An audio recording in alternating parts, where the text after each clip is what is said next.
रहा हूँ या जिस तरह से मैं बता रहा हूँ, आप उस चीज़ को फ़ॉलो कीजिए और उसी तरह से ट्राई कीजिएगा। 2-3 बार ट्राई करने के बाद आपको पूरा का पूरा कॉन्सेप्ट क्लियर हो जाएगा। देखिए, है ना? बस आज के बाद से जब भी हम लोग को स्फेरिकल मिरर पढ़ना है, कॉन्केव और कॉन्वेक्स मिरर, तो ये याद रखना है कि स्फेरिकल मिरर बनाना है, यहाँ से इस पॉइंट को या इस हिस्सा को रिमूव कर देना है, ठीक है? और राइट साइड में हमेशा पेंट करेंगे बाहर की तरफ, लेफ्ट साइड में हमेशा पेंट करेंगे अंदर की तरफ। आप अपना कंटेंट भी लिख सकते हैं, बस माने नहीं चेंज होना चाहिए।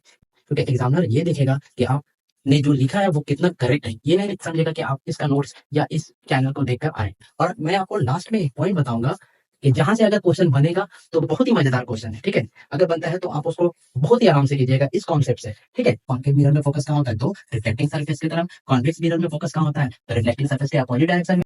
तो कहीं ना कहीं दो फोकल लेंथ को जोड़े मेरा सर तो एक रेडियस बनेगा। देखिए, hello student, welcome to my channel RK science academy. और आज हम लोग न्यू चैप्टर लाइट को डिस्कस करने वाले हैं। लाइट का वेटेज हम लोगों के एग्जाम में बहुत ही ज्यादा है, इसलिए इसको बहुत ध्यान से और बहुत ही अच्छे तरीके से कंप्लीट करना होगा। और इसमें बहुत सारे स्टूडेंट को डाउट रहता है, बहुत सारे स्टूडेंट को कंफ्यूजन रहता है, लेकिन आपको टेंशन लेने की जरूरत नहीं है, क्योंकि सिर्फ और सिर्फ मेरे लेक्चर को फॉलो कीजिए। और मैं आपको गारंटी देता हूँ कि जब ये लेक्चर या जब ये चैप्टर पूरा कंप्लीट हो जाएगा तो आप अपने खुद का एनालिसिस कीजिएगा और आप पाइएगा कि आपको सारे टॉपिक बहुत आसानी से याद है। तो चलिए आज के इस लेक्चर को स्टार्ट करते हैं लाइट, इसके डेफिनेशन से, ठीक है? तो लाइट का डेफिनेशन क्या बोलता है हम लोगों को?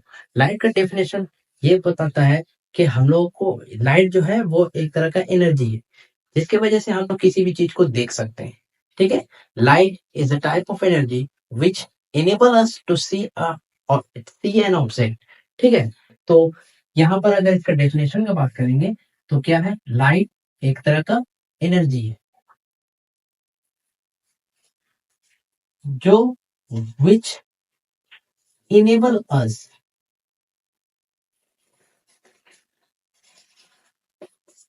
to see an object,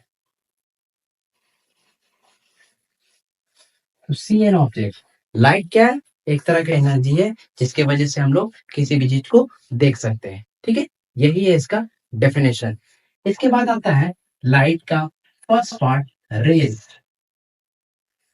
ठीक है? लाइट का फर्स्ट पार्ट आता है रेज। रेज क्या होता है?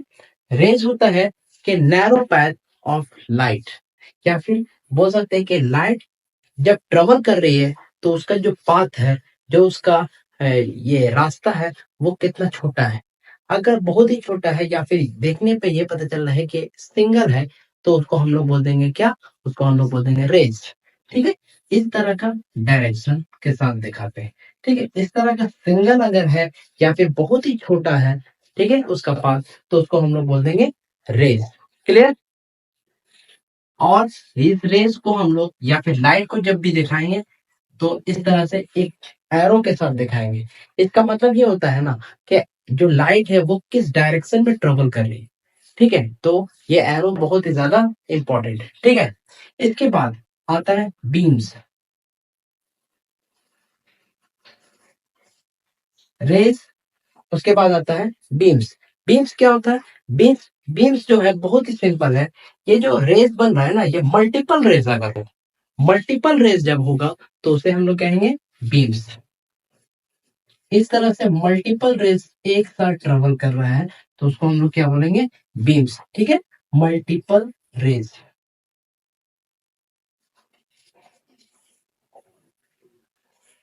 मल्टीपल रेज को बोलेंगे बीम्स। और रेज जो होता है वो क्या होता है? एक नैरो पैथ होता है किसी भी लाइट का, ठीक है? लाइट का अगर नैरो पैथ है तो उसे हम लोग बोलेंगे रेज। और अगर लाइट का मल्टीपल रेज बन रहा है तो उसे हम लोग बोलेंगे बीम्स। क्लियर? इसके बाद जो बीम्स होता है ना, उसका 3 पार्ट हम लोग पढ़ते हैं। फर्स्ट पार्ट है parallel beams of light, second है कन्वर्जिंग या कन्वर्जेंट, उसके बाद होता है डाइवर्जिंग या डाइवर्जेंट, ठीक है?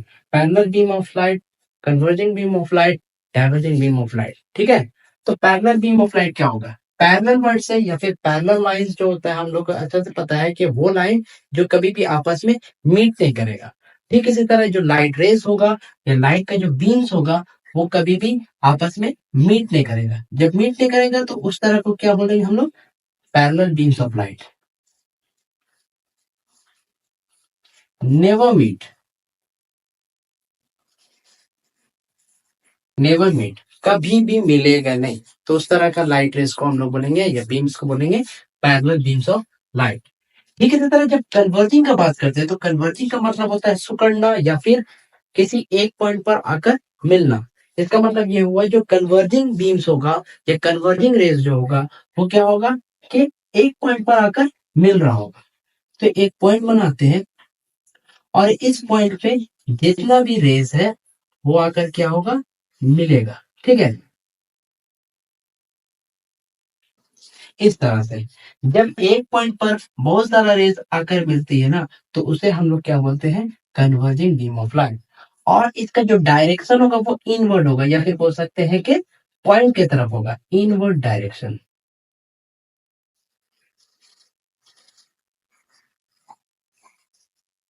इनवर्ड डायरेक्शन होगा तो बोलेंगे कन्वर्जिंग बीम ऑफ लाइट। और ये जो पॉइंट है जिस पॉइंट पर आकर सभी रेज मिल रही है ना उसे हम लोग बोलते हैं कन्वर्जिंग पॉइंट। ये जो पॉइंट है मान लेते हैं इसको पी, ये जो पॉइंट है इसको हम लोग क्या बोलेंगे, कन्वर्जिंग पॉइंट।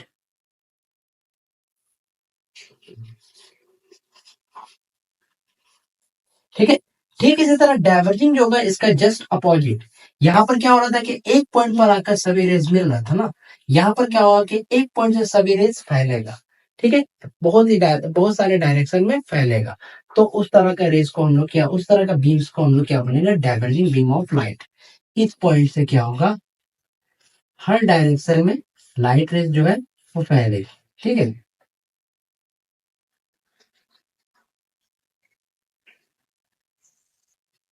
ठीक है, इस तरह से एक पॉइंट से बहुत सारे डायरेक्शन में फैलेगा अगर लाइट रेज तो उसको हम लोग बोलेंगे डाइवर्जिंग बीम ऑफ लाइट।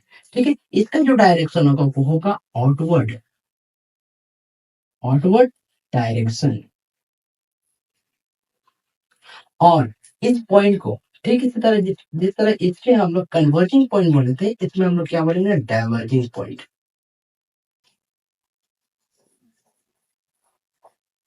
इसमें हम लोग बोलेंगे डाइवर्जिंग पॉइंट। एकदम सिंपल है। रेज क्या होगा, नैरो पैथ। मल्टीपल रेज अगर बन रहा है तो बोलेंगे बीम्स। बीम्स का होता है तीन part, parallel beams of light, converging beam of light and diverging beam of light. Parallel beam of light क्या होगा, लाइट रेज जो आपस में कभी भी मिलेगा नहीं। और कन्वर्जिंग बीम ऑफ लाइट क्या होगा कि एक पॉइंट पर आकर सभी रेज मिले तो उसे हम लोग बोलेंगे कन्वर्जिंग बीम ऑफ लाइट। ठीक है, इसका जो डायरेक्शन होगा वो होगा इनवर्ड डायरेक्शन। ठीक है, और इसमें जो पॉइंट जिस पॉइंट पर आकर सभी रेज मिल रही है उसे हम लोग बोलेंगे कन्वर्जिंग पॉइंट। ठीक इसी तरह डाइवर्जिंग क्या होगा, डाइवर्जिंग बीम ऑफ लाइट के एक पॉइंट से जो लाइट रेज है वो बहुत सारे डायरेक्शन में फैलेगा। तो उस तरह का रेज या उस तरह का बीम्स को हम लोग बोलेंगे डाइवर्जिंग बीम ऑफ लाइट। इसका जो डायरेक्शन होगा वो होगा आउटवर्ड डायरेक्शन। और इसमें जो पॉइंट बन रहा है उसे हम लोग बोलेंगे डाइवर्जिंग पॉइंट। ये रेस और बीम्स का कॉन्सेप्ट है। ठीक है, इसके बाद हम लोग पढ़ते हैं प्लेन मिरर और स्फेरिकल मिरर को। ठीक है,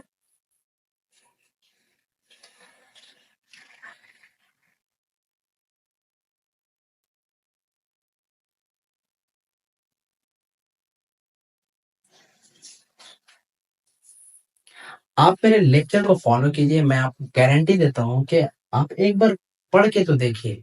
उसके बाद आपका जितने भी कॉन्सेप्ट है, जितने भी लाइट पे जितना भी कॉन्सेप्ट होगा ना आपको कहीं पर भी कोई भी प्रॉब्लम नहीं होगा, ये मैं गारंटी देता हूँ।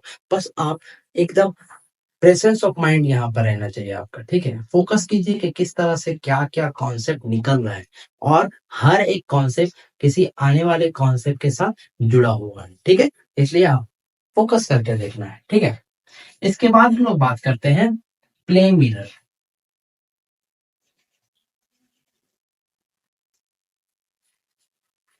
और एक होता है स्फेरिकल मिरर।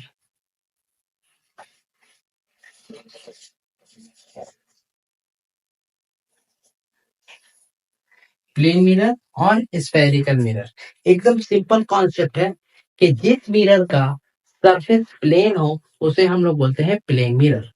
जैसे हम लोगों के घर पे जो आईना में हम लोग जब अपना चेहरा को देखते हैं उस तरह का जो मिरर हम लोग इस्तेमाल करते हैं वो होता है प्लेन मिरर। ठीक है, ट्रेसिंग में जिस तरह का मिरर होता है वो हम लोग बोलते हैं क्या, प्लेन मिरर, क्योंकि उसका सरफेस जो होता है वो होता है प्लेन। ठीक है, तो यहाँ पर जो प्लेन मिरर का एक ही कॉन्सेप्ट याद रखना है कि इसका जो सरफेस होता है वो कैसा होता है, प्लेन। इस तरह का सरफेस होगा, प्लेन सरफेस। ठीक है, वहीं अगर बात करेंगे स्फेरिकल मिरर का, तो इसका जो सरफेस होगा वो क्या होगा, स्फेरिकल होगा। ठीक है, इसका जो सरफेस होगा वो कैसा होगा, वो होगा स्फेरिकल।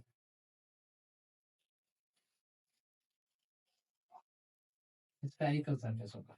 ठीक है, अब स्फेरिकल मिरर का कहते हैं how many types of spherical mirror. तो स्फेरिकल मिरर वैसे तो हम लोगों को 6 बेसिकली पढ़ते हैं, लेकिन हम लोगों का जो सिलेबस है उसमें सिर्फ और सिर्फ 2 ही पढ़ना है, concave mirror and convex mirror.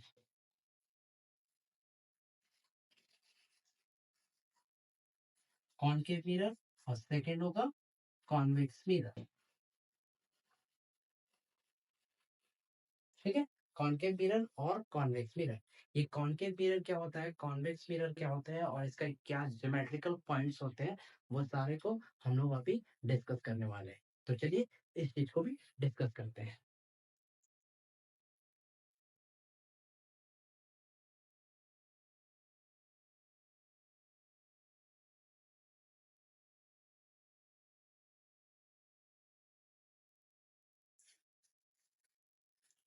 देखिए, सबसे पहले हम लोग बनाएंगे एक स्फेरिकल मिरर। जिस तरह से मैं बना रहा हूँ या जिस तरह से मैं बता रहा हूँ, आप उस चीज को फॉलो कीजिए और उसी तरह से ट्राई कीजिएगा। 2-3 बार ट्राई करने के बाद आपको पूरा का पूरा कॉन्सेप्ट क्लियर हो जाएगा। देखिए, ये एक स्फेरिकल मिरर बना है। ठीक है, अब स्फेरिकल मिरर में एक्चुअल में क्या होता है ना, कि जो कॉनकेव मिरर होता है या कॉन्वेक्स मिरर होता है, वो एक ही मिरर का पार्ट होता है, एक ही स्फेरिकल मिरर का पार्ट होता है, कॉनकेव और कॉन्वेक्स मिरर। तो अगर ये एक स्फेरिकल मिरर है, ठीक है, तो इसका यहाँ से इस हिस्सा को रिमूव कर देते हैं और यहाँ से इस हिस्सा को रिमूव कर देते हैं। बाकी जो मेरा पास बना है वो कर्व मिरर बन गया। एक ये कर्व, एक ये कर्व, कर्व मिरर। अब जिस कर्व मिरर के बाहर में पेंट हो और अंदर में रिफ्लेक्टिंग सरफेस हो, इसका मतलब लाइट जो है वो अंदर में आकर टकरा कर वापस रिफ्लेक्ट हो, उस तरह के मिरर को हम लोग बोलेंगे कॉनकेव मिरर। फिर से मैं बोल रहा हूँ कि एक स्फेरिकल मिरर बनाना है, उसका ये हिस्सा और ये हिस्सा रिमूव कर देना है। इसके बाद क्या होगा कि एक का राइट साइड में, एक मैं आपको स्ट्रैटेजी बताता हूँ कि उस स्ट्रैटेजी के साथ अगर आप 2-3 बार प्रैक्टिस करते हैं तो आपको कभी भी इस पे कंफ्यूजन नहीं होगा। देखिए, जब हम लोग किसी भी स्फेरिकल मिरर को बना रहे हैं और इस तरह से रिमूव कर रहे हैं, इस तरह से हम रिमूव कर देते हैं। ठीक है, तो हमेशा याद रखिएगा कि राइट साइड में बाहर पेंट करना है। अब 2-3 बार इस बात को प्रैक्टिस कीजिए, मैं डेफिनेटली आपको बताता हूँ कि मतलब ये आपका पूरा का पूरा कॉन्सेप्ट क्लियर हो जाएगा। देखिए, राइट साइड पे हमेशा आपको पेंट करना है। बस आज के बाद से जब भी हम लोग को स्फेरिकल मिरर पढ़ना है, कॉनकेव और कॉन्वेक्स मिरर, तो ये याद रखना है कि एक स्फेरिकल मिरर बनाना है, यहाँ से इस पॉइंट को या इस हिस्सा को रिमूव कर देना है। ठीक है, और राइट साइड में हमेशा पेंट करेंगे बाहर की तरफ, लेफ्ट साइड में हमेशा पेंट करेंगे अंदर की तरफ। इतना आप कीजिए, क्लियर। एक और पॉइंट याद रखना कि राइट साइड में हमेशा कॉन्केव लिखेंगे और लेफ्ट साइड में हमेशा कॉन्वेक्स लिखेंगे। ठीक है, राइट साइड में हमेशा कॉन्केव लिखेंगे और लेफ्ट साइड में हमेशा कॉन्वेक्स लिखेंगे मिरर में। क्लियर। फिर से मैं बोल रहा हूँ कि स्फेरिकल मिरर बनाना है, यहाँ पर से इस हिस्सा को रिमूव, यहाँ पर से इस हिस्सा को रिमूव कर देना है। राइट साइड में हमेशा बाहर की तरफ पेंट, लेफ्ट साइड में हमेशा अंदर की तरफ पेंट। राइट साइड में हमेशा कॉन्केव लिखना है और लेफ्ट साइड में हमेशा कॉन्वेक्स लिखना है। क्लियर। अब देखिए, जिस मिरर का बाहर का हिस्सा पेंट और अंदर के हिस्सा में रिफ्लेक्टिंग सरफेस हो, उस तरह के मिरर को हम लोग बोलते हैं कॉनकेव मिरर। इस मिरर का अंदर की तरफ पेंट और बाहर की तरफ रिफ्लेक्टिंग सरफेस हो, उसको हम लोग बोलते हैं कॉन्वेक्स मिरर। समझ में आया आपको बात, कि जिस स्फेरिकल मिरर का बाहर की तरफ पेंट और अंदर की तरफ रिफ्लेक्टिंग सरफेस हो, इसका मतलब ये हुआ कि जो भी लाइट रेज आ रही है वो अंदर के डायरेक्शन में टकरा कर वापस रिफ्लेक्ट होगा। तो उस तरह के मिरर को हम लोग बोलेंगे कॉनकेव मिरर। जबकि इसका जस्ट अपोजिट क्या होगा, कि इस तरह का स्फेरिकल मिरर या उस तरह का स्फेरिकल मिरर जिसका अंदर की तरफ पेंट और बाहर की तरफ रिफ्लेक्टिंग सरफेस हो। ठीक है, यहाँ पर लाइट रेस आकर टकराएगी और वापस रिफ्लेक्ट हो जाएगी। तो इस तरह के मिरर को बोलेंगे कॉन्वेक्स मिरर। आज के बाद से यही चीज आपको लिखना है, ठीक है, कि एक स्फेरिकल मिरर बनाएंगे, इस हिस्सा को और इस हिस्सा को रिमूव कर देंगे, बाहर वाला हिस्सा को पेंट करेंगे राइट साइड में, अंदर वाले हिस्सा को पेंट करेंगे लेफ्ट साइड में। राइट साइड में हमेशा कॉन्केव मिरर को हम लोग को लिखना है, लेफ्ट साइड में हमेशा कॉन्वेक्स मिरर को लिखना है। यही है इसका कॉन्सेप्ट, कि ऐसा स्फेरिकल मिरर जिसके बाहर की तरफ पेंट और अंदर की तरफ इसका रिफ्लेक्टिंग सरफेस हो, उस तरह के मिरर को हम लोग कॉन्केव मिरर बोलते हैं। ऐसा मिरर जिसके बाहर की तरफ तो रिफ्लेक्टिंग सरफेस लेकिन अंदर की तरफ पेंट हो, उस तरह के मिरर को कॉन्वेक्स मिरर बोलेंगे। क्लियर? यही है कॉन्केव और कॉन्वेक्स मिरर। इसमें क्या होगा, जो पेंट वाला एरिया है वो होगा आउटसाइड, जबकि रिफ्लेक्टिंग सरफेस जो है वो होगा इनसाइड। यहाँ पर इसका जस्ट उल्टा हो जाएगा, जो पेंट होगा वो बाहर अंदर की तरफ होगा इनसाइड, जबकि रिफ्लेक्टिंग सरफेस जहां पर लाइट आकर टकराएगी वो होगा हमेशा बाहर की तरफ। इसका मतलब रिफ्लेक्टिंग सरफेस जो होगा वो होगा आउटसाइड। बस यही है कॉन्सेप्ट कॉनकेव और कॉन्वेक्स मिरर का, ठीक है, समझ में आया बात? एक ही मिरर का पार्ट है। अब मैं आपको एक पॉइंट बताना चाहता हूँ कि अगर मान लीजिए कि इस मिरर को हम लोग इस तरह से बनाए होते हैं, या इसको मान लो कि हम लोग सर्किल बनाते, तो क्या करते, इसका एक कोई ना कोई तो सेंटर होता। बस इस सेंटर को याद रखिए, क्योंकि अगला जो हम लोग पढ़ने वाले हैं वो पढ़ने वाले हैं ज्योमेट्रिकल पॉइंट्स, ठीक है। चलिए इस बात को भी देखते हैं।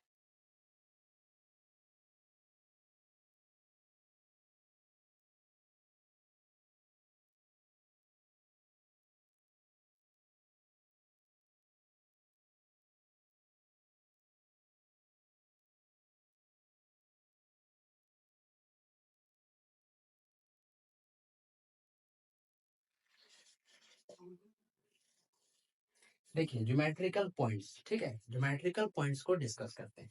जब ज्योमेट्रिकल पॉइंट्स हम लोग पढ़ेंगे ना, तो ऐसा है कि ऐसे नहीं पढ़ेंगे कि हम लोग पहले कॉनकेव मिरर का ज्योमेट्रिकल पॉइंट्स पढ़े फिर कॉन्वेक्स मिरर का ज्योमेट्रिकल पॉइंट्स पढ़े, क्योंकि दोनों में एक ही पॉइंट्स होगा, ठीक है। इसमें जो कंसीडर हो रहा है उसमें भी वही कंसीडर होगा, बस थोड़ा सा चेंजेस आएगा। वो क्या आता है मैं आपको बताने वाला हूँ, तो आप इस चीज को फोकस करके देखिए। देखिए अगर मान लीजिए कि हम एक स्फेरिकल मिरर बनाते इस तरह से, तो मैं मतलब अभी हम लोग अभी डिस्कस किए हैं कि क्या करते हैं कि एक स्फेरिकल मिरर बनाते हैं और इस हिस्सा को रिमूव कर देते हैं, तो हमारे पास दो तरह का कर्व मिरर बन जाता।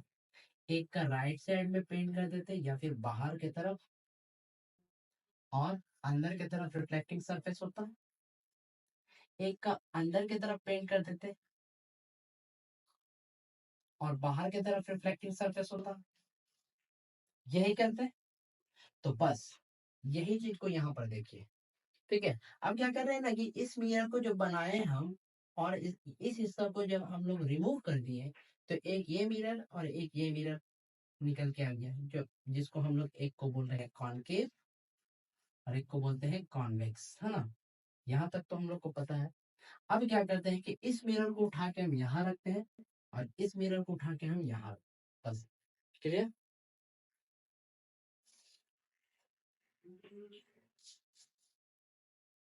देखिए एक हिस्सा यहाँ पर आ गया,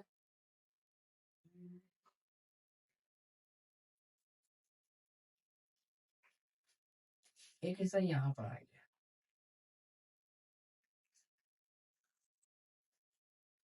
ठीक है। ये दोनों जुटेगा तो एक स्फेरिकल मिरर बनेगा, ठीक है। इसका मतलब ये हुआ कि एक बात ये है कि दोनों को जब जोड़ेंगे तो एक ही सेंटर होगा, अभी कुछ देर पहले हम लोग पढ़े, है ना। इसका मतलब ये हुआ कि कॉनकेव मिरर का जो सेंटर है वही कॉन्वेक्स मिरर का सेंटर हो, क्योंकि इसको जोड़ेंगे तो सेंटर और सेंटर एक दूसरे के ऊपर में ओवरलैप करेगा, है ना। क्लियर? तो यही बता रहे हैं कि जो, और देखिए एक और बात कि ये दोनों जो है ना हम लोग का एक ही स्फेरिकल मिरर से आया है, एक ही स्फेरिकल मिरर से हम लोग कट करके बनाए हैं। हाँ, तो कहने का मतलब ये मेरा है कि एक स्फेरिकल मिरर, इसका सेंटर, उसके बाद इसको रिमूव कर दिए, तो दोनों मिरर का सेंटर, सबका सेंटर तो सेम है ना? इसलिए इस सेंटर को हम लोग क्या बोलेंगे, सी। इसका भी यही पॉइंट सी कहलाएगा, इसका भी यही पॉइंट सी कहलाएगा। क्लियर? इस सी इस सी पॉइंट को हम लोग क्या बोलते हैं? इस सी पॉइंट को हम लोग बोलते हैं centre of curvature.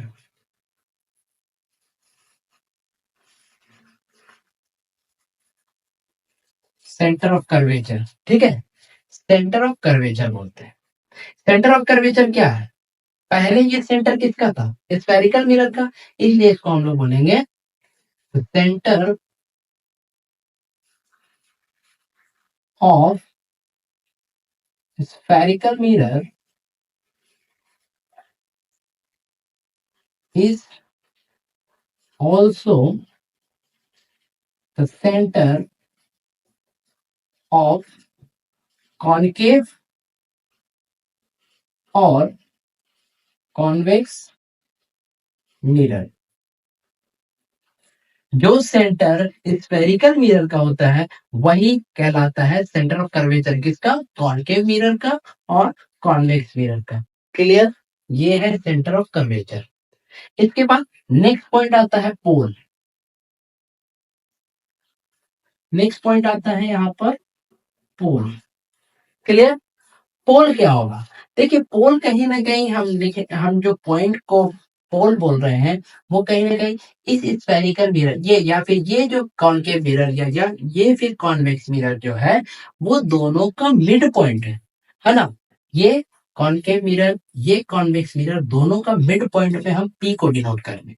Which means कि जो पी होगा वो, पहला बात तो ये है कि ये है पोल, इसको हम लोग बोलते हैं पोल। और पोल क्या होता है? The mid point of spherical और कॉनकेव और कॉन्वेक्स मिरर। जो मिड पॉइंट होता है स्फेरिकल मिरर का, या फिर बोल सकते हैं कॉनकेव मिरर का, या फिर कॉन्वेक्स मिरर का, वो क्या कहलाता है? Pole, which is denoted by P, जिसे हम लोग पी से डिनोट करते हैं। ये क्या है? पोल। क्लियर? ये कहानी।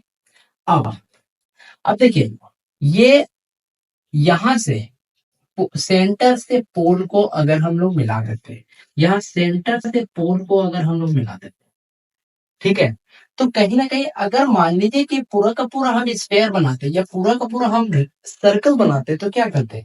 इस तरह का एक लाइन लेते, है ना? और इस लाइन को मान लीजिए कि 4 सेंटीमीटर, इस लाइन पे एक जगह पे कंपास का मतलब पेंसिल रखते हैं, और एक जगह पे कंपास का पॉइंट रखते हैं। इस दोनों को मतलब यहाँ पर मेजर करके यहाँ पर रखते हैं, और इस तरह से हम लोग एक सर्किल बना लेते हैं। तो ये मेरा कहलाता है रेडियस। यही चीज तो यहाँ पर है ना, इसी से ना हम ऐसे बनाए हैं यहाँ पर रख के।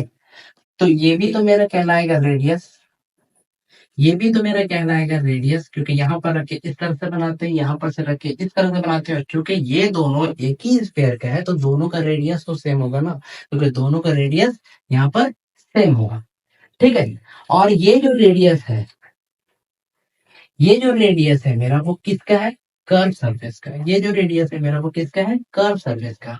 तो नेक्स्ट जो हम लोग का है वो है आर। आर क्या कहलाता है? Radius of curvature.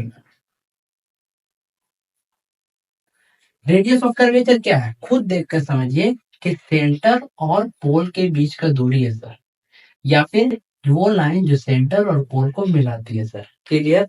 यही तो है, दो तरह से आप इसको लिख सकते हैं।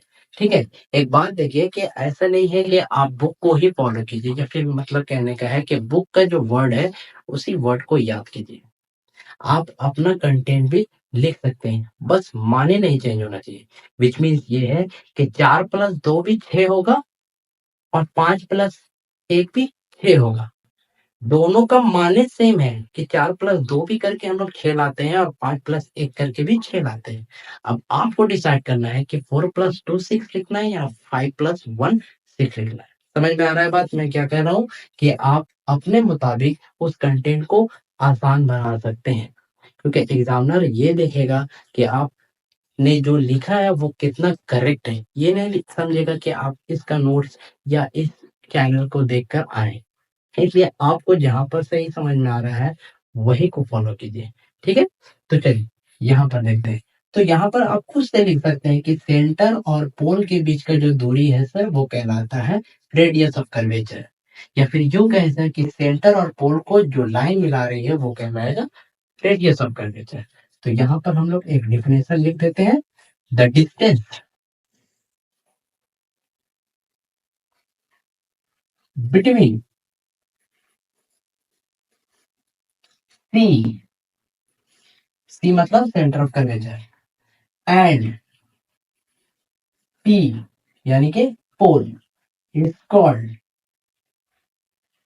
Radius of curvature. यहां पर भी वही चीज है, सेंटर और पोल के बीच का दूरी को कहेंगे रेडियस ऑफ कर्वेचर। समझ में आ रहा बात? इसमें भी वही अप्लाई हो रहा है, इसमें भी वही अप्लाई हो रहा है। और मैं आपको लास्ट में एक पॉइंट बताऊंगा कि जहां से अगर क्वेश्चन बनेगा तो बहुत ही मजेदार क्वेश्चन है। ठीक है? अगर बनता है तो आप उसको बहुत ही आराम से कीजिएगा इस कॉन्सेप्ट से। ठीक है? तो वो मैं आपको लास्ट में बताऊंगा कि किस तरह से क्वेश्चन बनेगा। ठीक है? Radius of curvature, the distance between the centre and pole is called the radius of curvature. The distance between the centre and pole is called the radius of curvature. चाहे वो कॉन्वेक्स मिरर हो, चाहे वो concave mirror हो। ये है मेरा concave mirror और ये हो गया कॉन्वेक्स मिरर। ठीक है? इसके बाद नेक्स्ट आते हैं। देखिए, जिस तरह पूरा का पूरा सर्कल या फिर पूरा का पूरा स्फेयर का जो सेंटर है उसको हम लोग सी बोल दें। ठीक है? जो सेंटर है वो सी बोलती है। ठीक है? अब देखिए ऐसा है कि जो रेडियस होता है ना, यानी सेंटर और पोल के बीच में जो दूरी है, सेंटर और पोल के बीच में जो दूरी है, ठीक है, उसका मिड पॉइंट, ये एक लाइन है और इसका कोई मिड पॉइंट होगा, ये है ना? तो ये जो मिड पॉइंट है ना यहाँ पर, ये सेंटर और ये पोल, इसका मिड पॉइंट मान लीजिए यहाँ पर है। ठीक है? अब ये पॉइंट, ठीक है, ये आर अलग चीज है। ठीक है? ये पॉइंट के बात कर रहे हैं। ठीक है? इस सेंटर और पोल के बीच में यहाँ पर मान लीजिए कि इसका मिड पॉइंट। ठीक है? इस मिड पॉइंट को हम लोग बोलते हैं फोकस, जिसे हम लोग कैपिटल एफ से डिनोट करते हैं। और हमेशा फोकस को कैपिटल एफ से ही डिनोट कीजिएगा, क्योंकि अगर स्मॉल एफ करते हैं तो वो कहलाता है हम लोगों का फोकल लेंथ। इसलिए हमेशा कैपिटल एफ को एफ से ही डिनोट करेंगे। ठीक है? तो सेंटर और पोल के बीच में जो दूरी है सर वो कहलाता है रेडियस ऑफ कर्वेचर। इस रेडियस ऑफ कर्वेचर का जो मिड पॉइंट होता है ना सर वो कहलाता है फोकस। इस ये जो रेडियस है आर, इसका मिड पॉइंट कहलाएगा फोकस। ये जो रेडियस है आर, इसका मिड पॉइंट कहलाएगा फोकस। समझ में आ रहा है बात आपको? तो यहाँ पर हम लोग नेक्स्ट पॉइंट लिखेंगे फोकस एफ।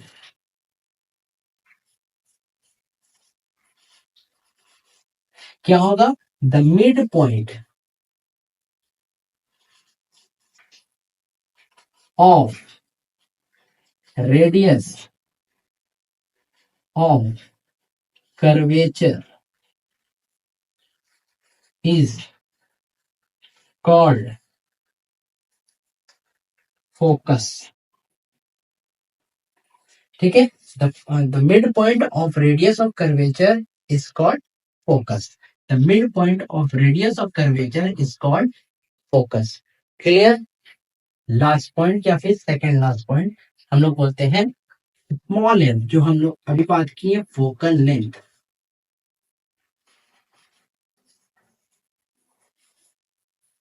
देखिए फोकल लेंथ क्या होगा। देखिए सेंटर और पोल के बीच का दूरी को हम लोग बोल रहे हैं radius of curvature. Radius of curvature का मिड पॉइंट को हम लोग बोलते हैं फोकस। ठीक है?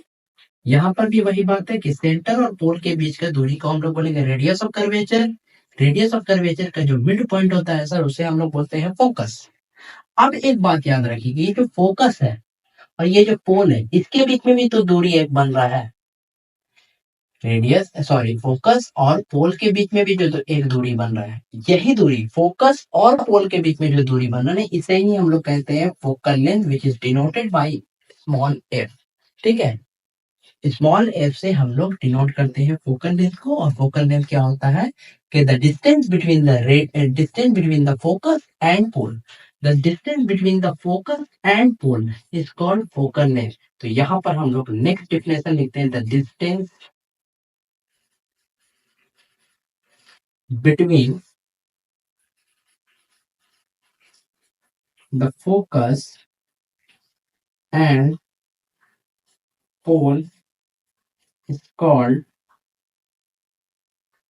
focal length. The distance between the focus and pole is called focal length. The distance between the focus and pole is called focal length. ठीक है, तो यहाँ पर हम लोग एक स्मॉल एफ दे देते हैं। क्लियर। अब लास्ट वन है principal axis.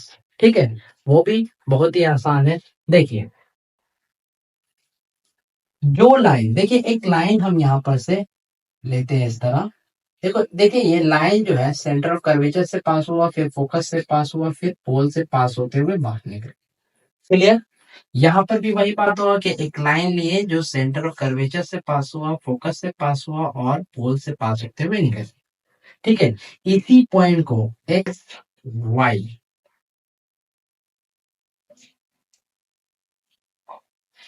Y, X Y, या फिर यहाँ बोलेंगे एक्स वाई, है ना। इसे ही हम लोग बोलते हैं प्रिंसिपल एक्सिस। तो कैसे हम लोग प्रिंसिपल एक्सिस को डिफाइन करेंगे कि वो स्ट्रेट लाइन जो सेंटर, फोकस और पोल से गुजरे, उसे ही हम लोग बोलते हैं प्रिंसिपल एक्सिस। यहाँ पर एक्स वाई को हम यहाँ पर डिनोट कर देते हैं। देखिए, द स्ट्रेट लाइन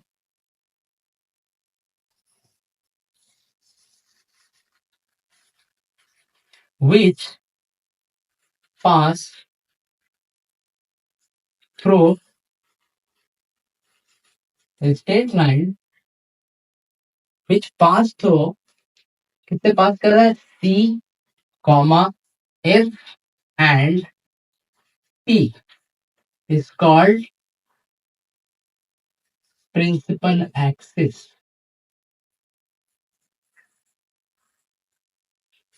ठीक है, the straight line which passes through या विच pass through center, focus and pole is called the principal axis।